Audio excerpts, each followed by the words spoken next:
Closing arguments are set to begin today in that gruesome North Shore murder case from 2017. Stephen Brown is on trial for the murder of Thelma Boinville, a mother, wife, and teacher. Our Casey Lund is live this morning outside of Circuit Court with a recap of what's happened so far. Casey. Yeah, good morning, guys. And Stephen Brown, the defendant, as you mentioned, took the stand on Tuesday, which is a risky move for a defendant in a murder trial. But we've heard from our legal experts that they do that, of course, because they just need to get reasonable doubt. They need one person on that 12-person jury to doubt that Stephen, in fact, committed this murder. And that's what they were trying to do on Tuesday when he took the stand. So let's recap again a little bit about this case and what happened. That you attempted to check on Thelma if she was alive, right? Right. You did not see any injuries to her body when you tried to check on her, other than blood. Right. When you last saw her, the plastic bag was on her head. Right. She was tied up. Right.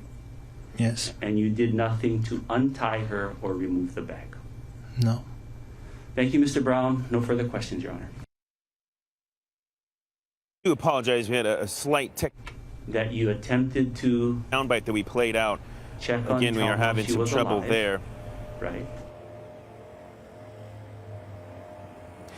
Again, we apologize for that, but backing up there, that is the prosecutor, Scott Bell, questioning Stephen Brown and the last time that he saw the victim, Thelma Boinville, before leaving that North Shore vacation rental, really trying to poke holes in the story and the timeline of whether or not he believed that she was dead. Again, he is claiming that his then girlfriend, Haley Danduran, was the person that solely committed this murder with the machete and other weapons. He says he was outside the home when all that took place and that he did not, in fact, was involved in the committing of that murder. So there is still a lot to unpack here. And if you haven't been following along with this case, we have extensive coverage online at hawaiinewsnow.com, including a breakdown of the timeline. Again, this has been a long 5 years for the family of Thelma Boinville. Her daughter, Makana, who was 8 years old at the time, had to go through some really horrific memories when she testified. We also heard a really telling and damning testimony from the police officers who were involved in this case. Again, those closing arguments, guys,